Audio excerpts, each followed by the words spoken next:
اعوذ باللہ من الشیطان الرجیم بسم اللہ الرحمن الرحیم سورة الکہف آیت نمبر 86 حتی اذا بلغ مغرب الشمس وجدها تغرب في عین حمیئة ووجد عندها قوما قلنا يا ذا القرنين إما أن تعذب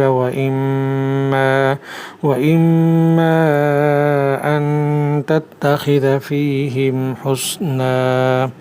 یہاں تک کہ جب وہ سورج کے ڈوبنے کی جگہ پہنچے تو انہیں دکھائی دیا کہ وہ ایک دلدل جیسے سیاہ چشمے میں ڈوب رہا ہے، اور وہاں انہیں ایک قوم ملی۔ ہم نے ان سے کہا کہ اے ذی القرنین، تمہارے پاس دو راستے ہیں، یا تو ان لوگوں کو سزا دو یا پھر ان کے معاملے میں اچھا رویہ اختیار کرو۔ اس آیت کریمہ میں اللہ تبارک و تعالیٰ نے حضرت ذی القرنین کے پہلے سفر کا ذکر فرمایا ہے۔ مطلب یہ ہے کہ اس وقت مغرب میں دنیا کی جو آخری آبادی تھی، ذی القرنین وہاں تک پہنچے۔ وہ ایسی جگہ تھی کہ اس کے بعد کوئی آبادی نہیں تھی، اور حد نظر تک سمندر پھیلا ہوا تھا، اور سمندر کی شکل بھی ایک سیاہ رنگ کی دلدل جیسی تھی، اور شام کے وقت جب سورج غروب ہوتا تو دیکھنے والے کو ایسا لگتا تھا جیسے وہ ایک دلدل نما چشمے میں ڈوب رہا ہے۔ اس علاقے میں کافر لوگ آباد تھے، اور حضرت ذی القرنین نے اسے فتح کر لیا تھا۔ اللہ تعالیٰ نے ان سے فرمایا قلنا یا ذا القرنین اما ان تعذب واما ان تتخذ فیہم حسنا۔ اللہ تبارک و تعالیٰ نے فرمایا اگر تم چاہو تو دوسرے فاتحوں کی طرح تم بھی ان لوگوں کو قتل عام کر کے تکلیف میں مبتلا کر سکتے ہو، اور اگر چاہو تو ان کے ساتھ اچھا رویہ اختیار کر سکتے ہو۔ دوسری صورت کو اچھا رویہ قرار دے کر اللہ تعالیٰ نے اشارہ فرما دیا کہ یہ صورت بہتر ہے۔ ذی القرنین کے بارے میں یہ بات یقینی نہیں ہے کہ وہ پیغمبر تھے یا نہیں۔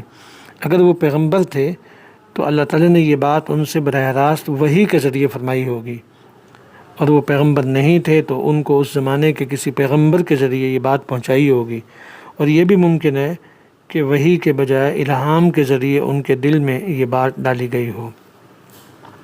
قال اما من ظلم فسوف نعذبه ثم يرد الى ربه فيعذبه عذابا نكرا۔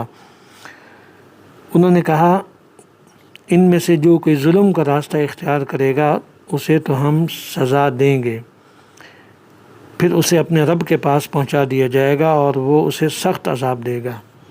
وَأَمَّا مَنْ آمَنَ وَعَمِلَ صَالِحًا فَلَهُ جَزَاءً الْحُسْنَى وَسَنَقُولُ لَهُ مِنْ أَمْرِنَا يُسْرًا۔